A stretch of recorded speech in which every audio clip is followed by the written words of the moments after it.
तो जिस विषय पर हम आज चर्चा करेंगे वह है emotional intelligence in life through Bhagavad Gita. और ये जो सेशन हमने प्रिपेयर किया है इसके लिए जो रेफरेंस है हमारे वह है श्रीमद् भगवत गीता, जिससे आप परिचित होंगे।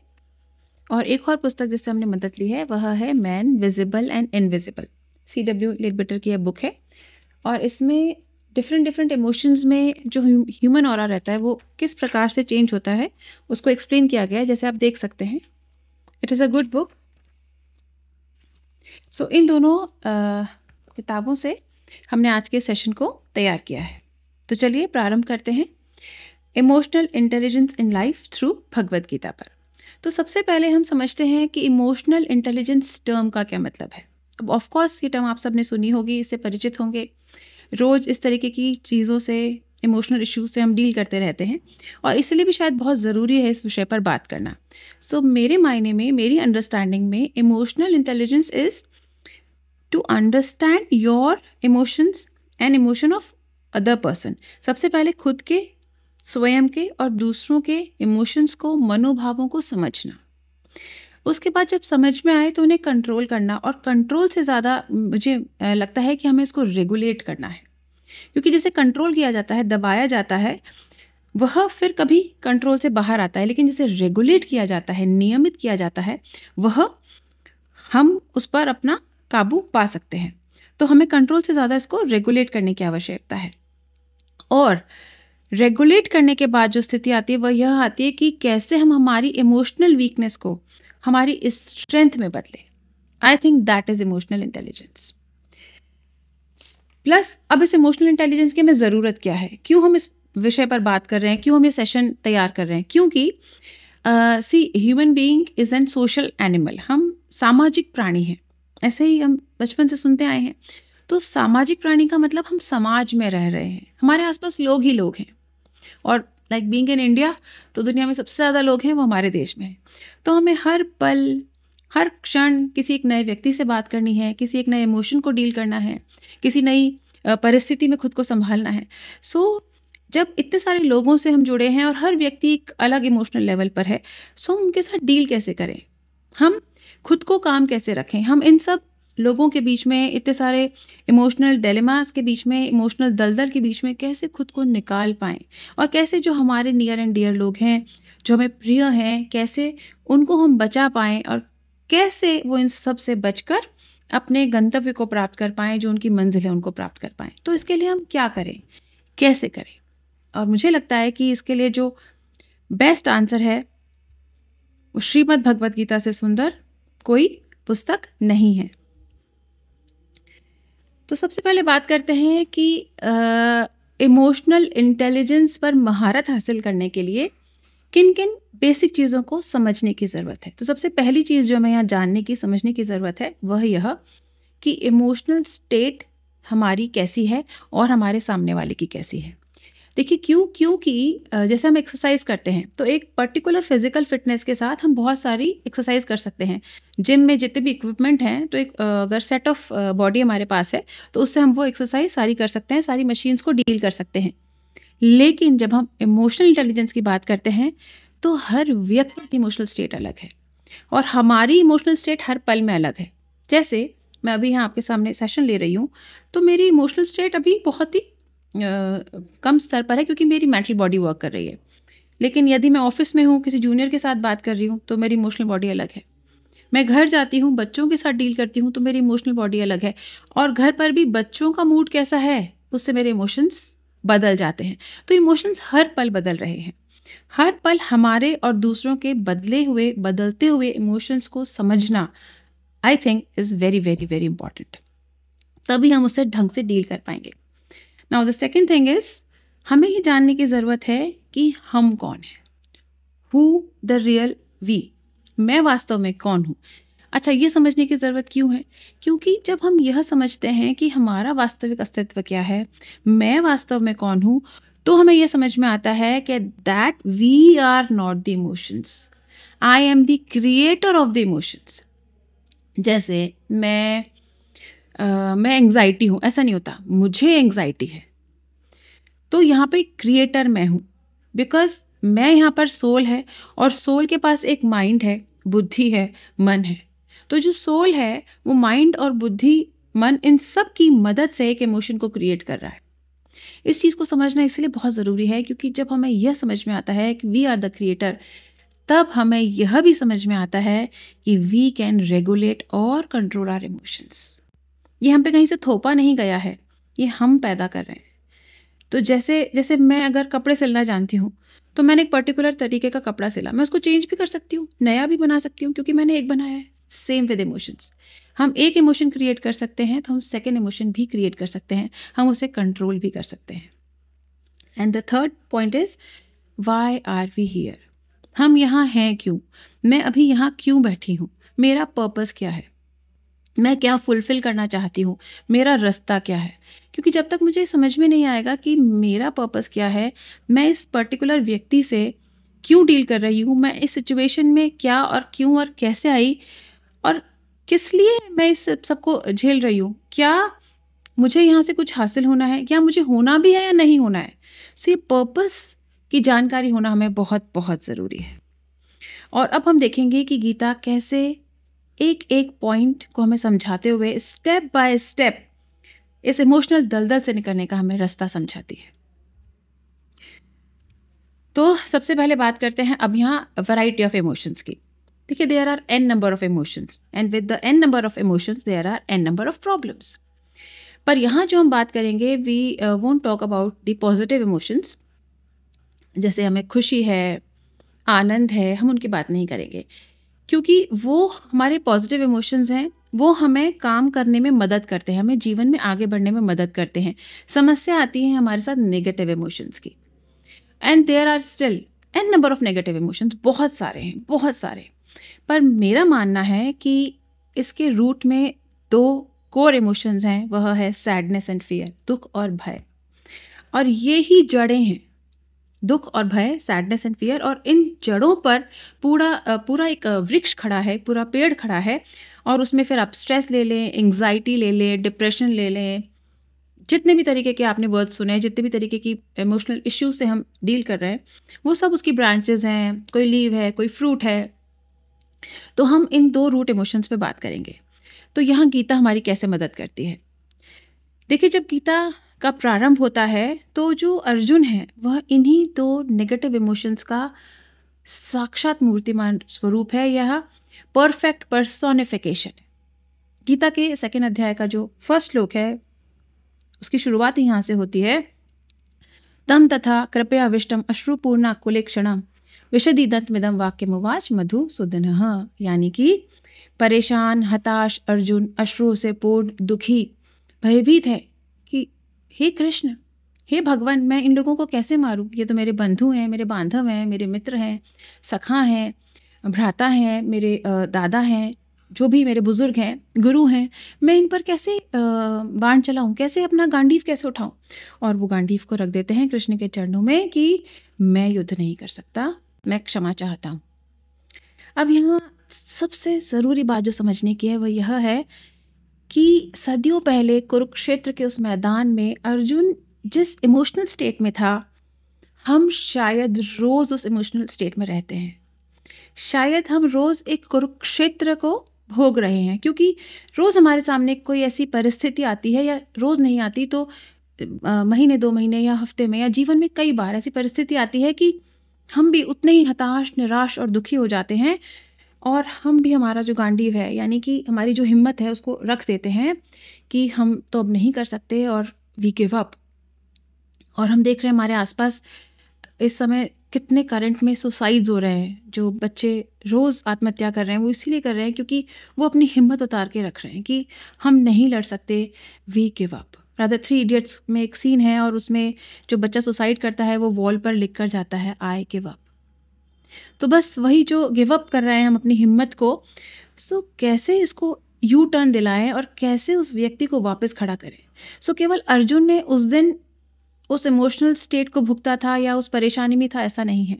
हम पता नहीं दिन में कितनी बार उस इमोशनल स्टेट से गुजरते हैं, और तब हमें ज़रूरत पड़ती है पुनः एक कृष्ण की जो हमें मदद करे और उस स्थिति से निकाल के हमें बाहर लाए। तब हम समझेंगे श्री कृष्ण कैसे बहुत प्रेम से स्टेप बाय स्टेप अर्जुन को उस स्थिति से निकाल कर एक ऐसी परिस्थिति में लाके खड़ा करते हैं जहाँ 18 दिन बाद अर्जुन उस युद्ध को जीत लेते हैं, जहाँ वो कह रहे हैं कि कृष्ण मैं युद्ध कर ही नहीं सकता, मैं क्षमा चाहता हूँ, आई गिव अप।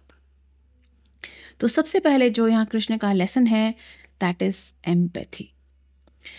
अब आप खुद से एक प्रश्न पूछिए कि जब भी कोई व्यक्ति आपके पास आता है, या जैसे हम ऑफिस में हैं, कोई प्रेजेंटेशन होनी है, या हमारे घर में कोई बच्चा है बिल्कुल एग्ज़ाम के ठीक होने से पहले, या कोई रेस के या किसी भी इवेंट के पहले आके कह रहा है I am sorry I can not do it, और मुझसे नहीं होगा, डर जाता है, घबरा रहा है, भयभीत है और दुखी है, मैं नहीं कर पाऊंगा, मैं कैसे करूंगा, मुझसे नहीं होगा, मैं हार जाऊंगा तो क्या होगा, इस तरीके के बातें हम सुनते हैं हमारे आसपास के लोगों से या हमारे सबॉर्डिनेट हैं उनसे। हमारा फर्स्ट रिएक्शन क्या होता है, हम क्या कहते हैं, हम डील कैसे करते हैं सिचुएशन को? हमारा फर्स्ट जो रिएक्शन होता है दैट इज़ नेगेटिव। हम कहते हैं एंड मूवमेंट पे नाटक करने की कोई ज़रूरत नहीं है, आप इसे परफॉर्म करिए, बाद में बात करेंगे। बाद में बात करेंगे, उस व्यक्ति को अभी ज़रूरत है, बाद में क्या बात करेंगे आप? या हम उसको थोड़ा सेंस देने की कोशिश करते हैं, क्या सही है क्या गलत है समझाने की कोशिश करते हैं। बट फ्रेंड्स, प्रॉब्लम ये है कि जब हमारी इमोशनल बॉडी में एक तूफान आया रहता है, जैसा कि आप स्क्रीन पे देख सकते हैं, तो हमारी बुद्धि शट डाउन हो जाती है। हम में कुछ विवेक की बात हमारे एंटर नहीं कर सकती, हमारे मस्तिष्क में हमें कुछ समझ में नहीं आ सकता, क्योंकि हमारे द्वार बंद हैं बुद्धि के। जैसे अब देखा आपने, तूफान आता है तो जैसे सनलाइट दिखाई नहीं देती, बादल हैं, उस तरीके से जब हमारी इमोशनल बॉडी में इतना टर्मोइल रहता है तो हमारी बुद्धि काम करना बंद कर देती है। उस परिस्थिति में हम किसी व्यक्ति से उम्मीद कर रहे हैं कि उसे कोई बुद्धि की बात कहें, कोई ज्ञान की बात करें और वो समझे। वो कैसे समझेगा? सबसे पहले ज़रूरी है उसके हृदय को काम करने की, जो उसका कामनामय कोश है, जो उसकी एस्ट्रल बॉडी है, उसमें जो तूफान उभरा हुआ है उसको शांत करने की। और जब वो शांत होगा तब हम उसे कोई विवेक की बात कह पाएंगे, उसे कुछ समझा पाएंगे। तो the first lesson is empathy. प्रेम से आप किसी व्यक्ति को समझाइए, शांति से समझाइए, उसको छूटते ही डांटने मत लगे कि ये काम करना होगा, कैसे नहीं कर रहे, और आपका हर बार ये देखा गया है, आप हर बार कुछ शुरू होता है उसके पहले आपके ये नाटक शुरू हो जाते हैं, आपके बहाने शुरू हो जाते हैं। This is the wrong way to deal with that person, wrong way to deal with the situation.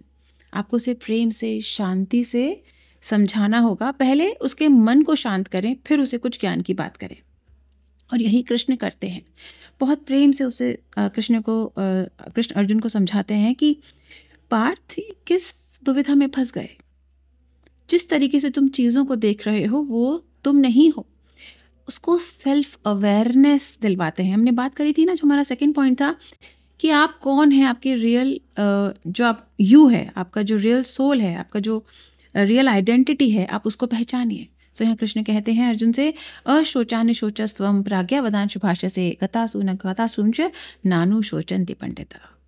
फिर आगे कहते हैं, ना सतो विद्यते भावो ना भावो विद्यते सतः उभयरूपी दृष्टो अंतस्तवनस्तुयो तत्वदर्शी भी।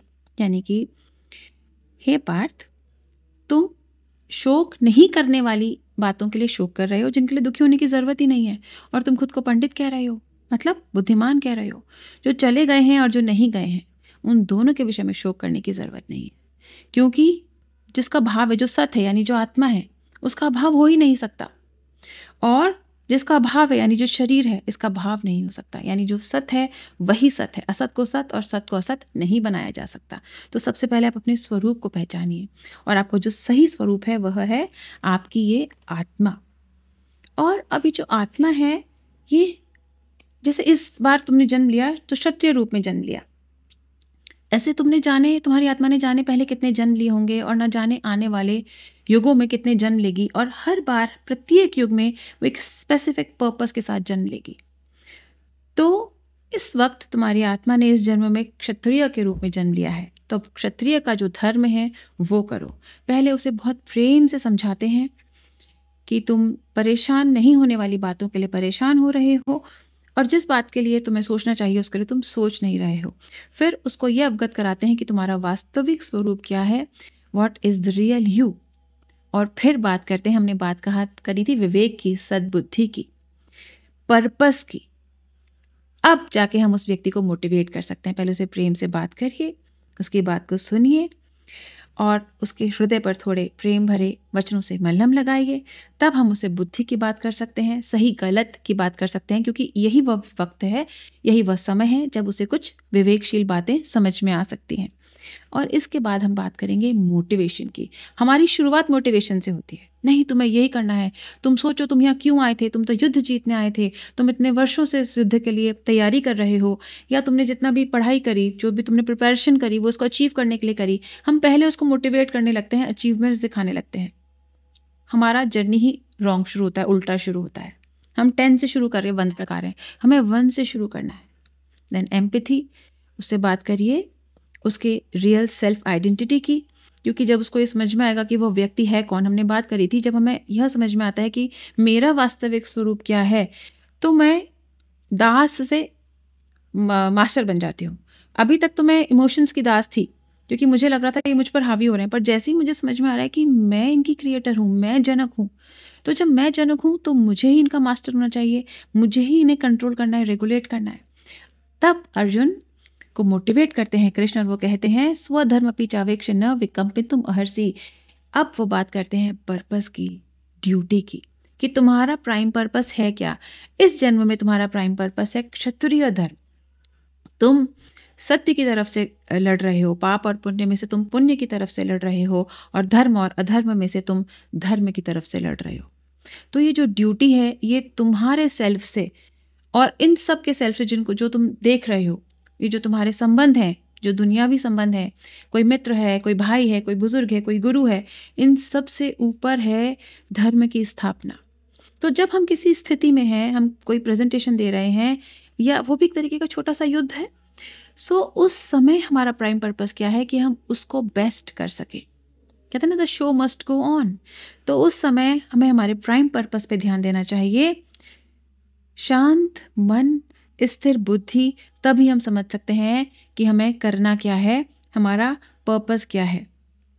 अब इस पर्पस को समझना इतना आसान नहीं है। जैसे कह तो दिया कि अपना पर्पस ढूंढिए, जैसे कह देते हैं ना, चिंता मत करिए। चिंता मत करिए इज़ नॉट द सॉल्यूशन। हमें रास्ता दिखाओ, चिंता तो होती है, चिंता कैसे नहीं करें, इसका रास्ता हमें देखना है। तो कृष्ण ये भी दिखाते हैं, कृष्ण समझा रहे हैं कि कैसे ये जो तुम्हारी विचलित बुद्धि है, ये तुमको स्थिर नहीं होने दे रही। कृष्ण कह रहे हैं व्यवसायित्म का बुद्धि रेखे न कुरु नंदन, यानी कि कन्फ्यूजन्स कब पैदा होते हैं, जब हमारी मल्टीपल थॉट्स हमारे ब्रेन में चलते हैं, जो कई मतों वाली बुद्धि हो जाती है, तब हम कंफ्यूज हो जाते हैं।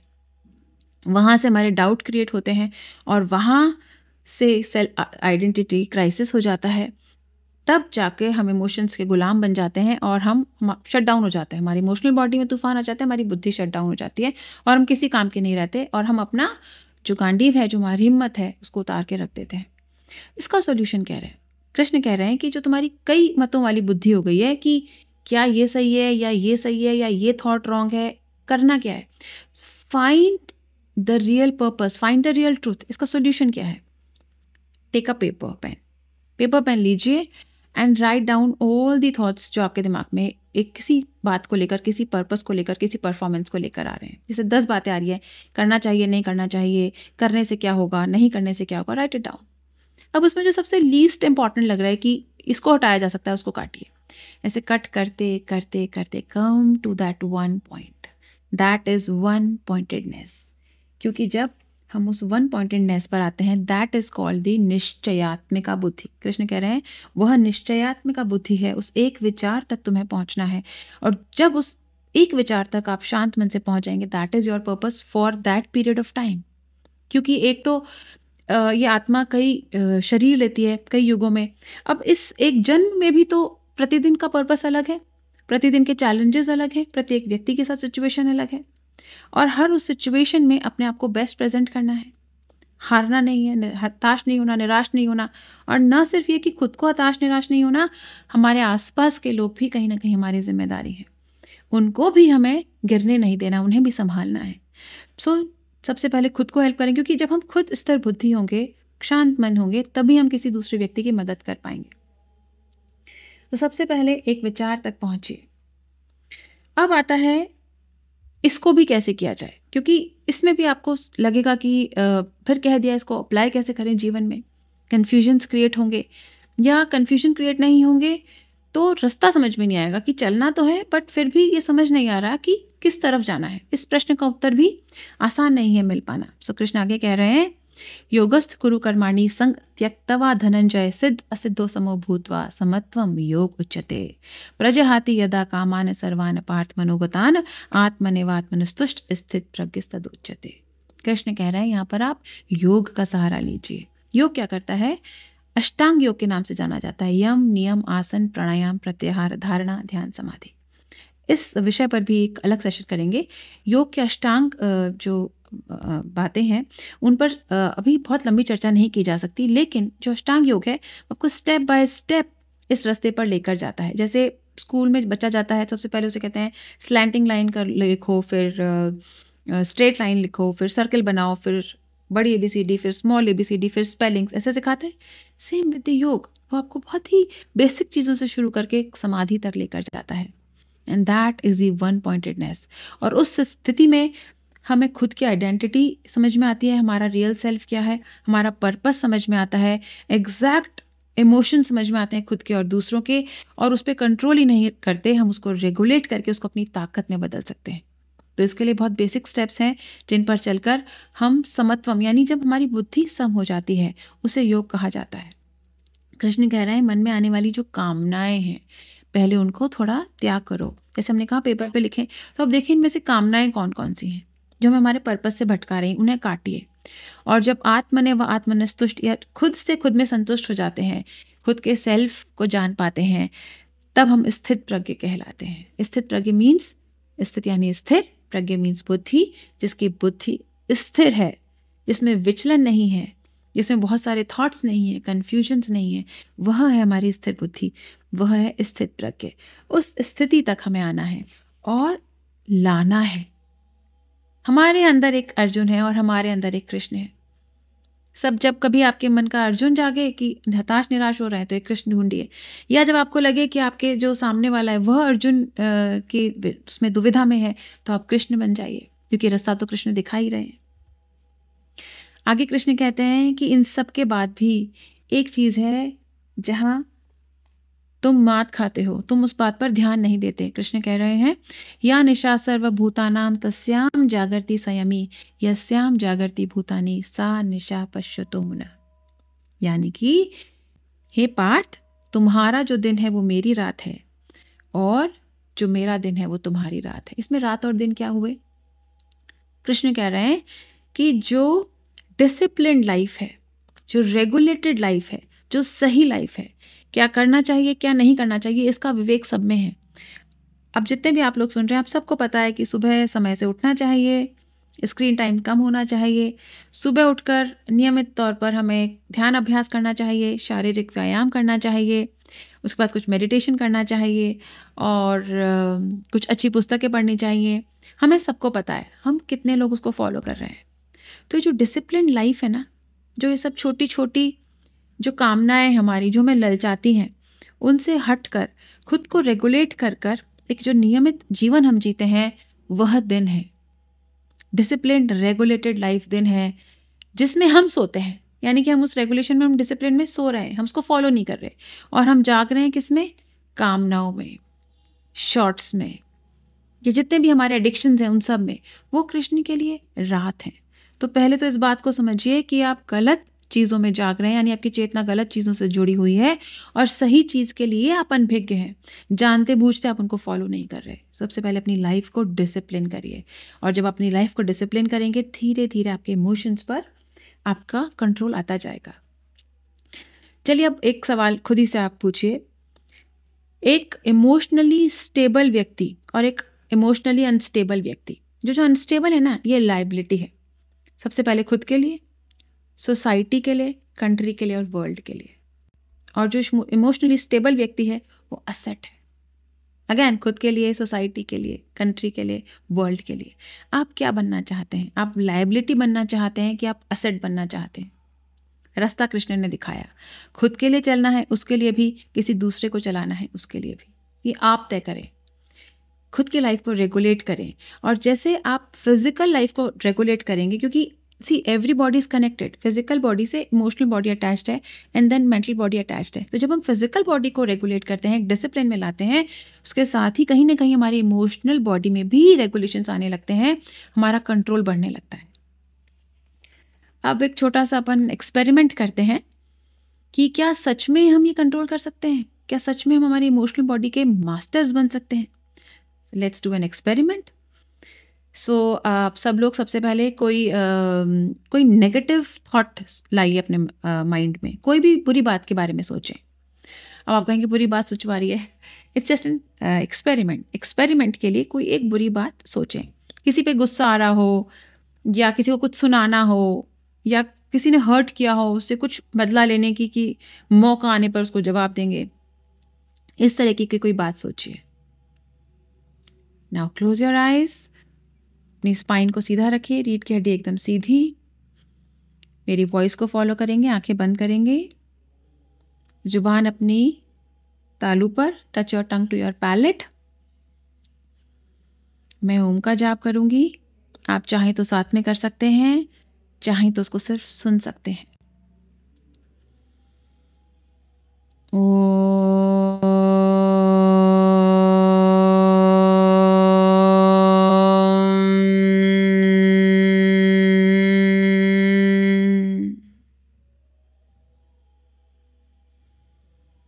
आसपास जो आवाज़ें आपकी होंगी उन्हें होने दीजिए, वो वहीं रहेंगी। खुद के भीतर जाइए, शांति को जो आप महसूस कर रहे हैं उसका आनंद लीजिए।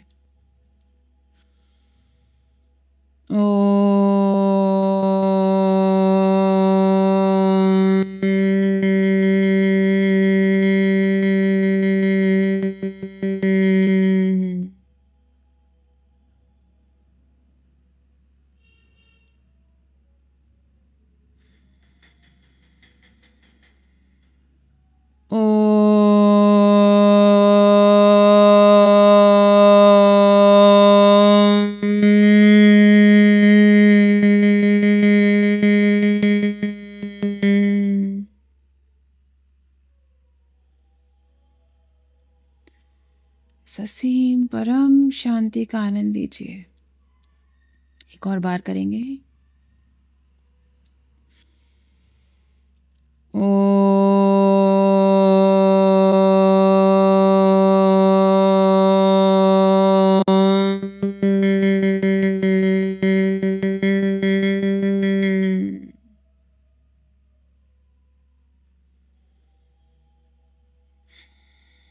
एक और बार, आखिरी बार।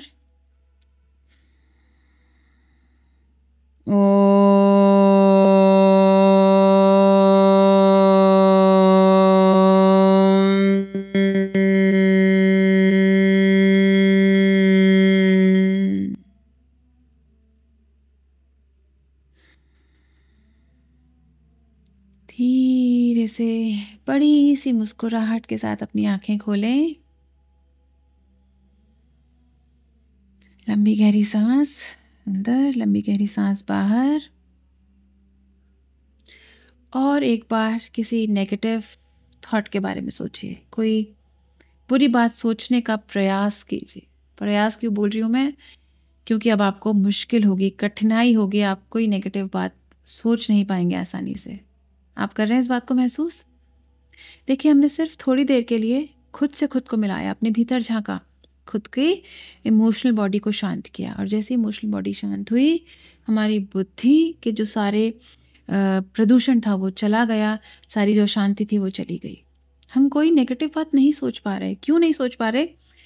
देखिए, नेगेटिव जो थॉट्स हैं बहुत ग्रॉसर होते हैं, हैवी रहते हैं, तो ये बहुत नीचे रहते हैं, लोअर लेवल पे रहते हैं। लेकिन जैसे ही हम खुद को स्थिर करते हैं, शांत करते हैं, हम खुद को एलिवेट करते हैं, जैसे हम किसी लिफ्ट में बैठ गए, हम 11th फ्लोर पर हैं, और ये सब जो नेगेटिव प्रॉब्लम्स हैं, इमोशनल टर्मोइल्स हैं, ये ग्राउंड फ्लोर पे, फर्स्ट फ्लोर पे, मैक्स टू मैक्स। लेकिन हमने खुद को एलिवेट किया, यानी कि हम ये कर सकते हैं। सो जब भी किसी सिचुएशन में आए आप, ये छोटा सा हमने एक्सपेरिमेंट किया, आप खुद के साथ कर सकते हैं। तुरंत अपने आप को एलिवेट करिए और फिर ये जो छोटी छोटी नेगेटिव इमोशंस की प्रॉब्लम्स हैं, ये जो टर्मोइल है, जो इमोशनल तूफान है जो मैं परफॉर्म नहीं करने देता, आप इस पर विजय पा जाएंगे। और हम वास्तव में खुद ही के मास्टर्स हैं। हम ही भूल जाते हैं कि हम खुद के मास्टर्स हैं, हम ही भूल जाते हैं हम क्रिएटर हैं, हम जनक हैं। जिस चीज़ को हमने बनाया है हम उसे बदल सकते हैं। जैसे हम कार बनाते हैं, नए डिज़ाइन की कार बना देते हैं, तो कोई नेगेटिव इमोशन, कोई नेगेटिव थॉट आया, उसको चेंज कर दीजिए, क्रिएट अ न्यू वन। जो हमने अभी भी किया वो वही था, हम उस दलदल में नहीं फंसे, हमने खुद को एक नई सिचुएशन में डाला, एक पॉजिटिव सिचुएशन में डाला, और कितने आसानी से, कितने जल्दी हम कितने शांत मनोभाव में आ गए, कितनी स्थिर बुद्धि में आ गए। और अब जब ऐसी स्थिर बुद्धि है, तब हम किसी भी व्यक्ति को कोई भी विवेक की बात कहेंगे तो उसे वो समझ में आएगी। तो ये कुछ गीता के, भगवान श्री कृष्ण के श्लोकों के माध्यम से हमने समझने की कोशिश की कि कैसे हम इमोशनल इंटेलिजेंस को प्राप्त करें और कैसे अपने इमोशंस को रेगुलेट करके पहले तो खुद की मदद करें और फिर हमारे सोसाइटी में हमारे जो नियर एंड डियर हैं उन लोगों की हम मदद कर सकते हैं। लास्ट में एक ईशावास्योपनिषद का एक श्लोक है जो मुझे बहुत पसंद है। यस्तु सर्वाणि भूतानि आत्मनि एव अनुपश्यति सर्वभूतेषु चात्मानं ततो न विजुगुप्सते। ये बहुत सुंदर श्लोक लगता है मुझे। ये कह रहे हैं कि जब हम खुद में सबको और सब में खुद को देखते हैं, जब हम ईश्वर में खुद को और खुद में ईश्वर को देखते हैं, तो हमारे अंदर की जितनी भी एक घृणा है, कंपटीशन की भावना है, नेगेटिव ऊर्जा है, ये समाप्त हो जाती है। क्योंकि यही तो इमोशंस हैं जो हमें दूसरे व्यक्ति से, हमें क्या लगता है, भय लगता है हमें आगे, हमसे आगे निकल जाएगा, हमारे बारे में कुछ बुरा कर देगा।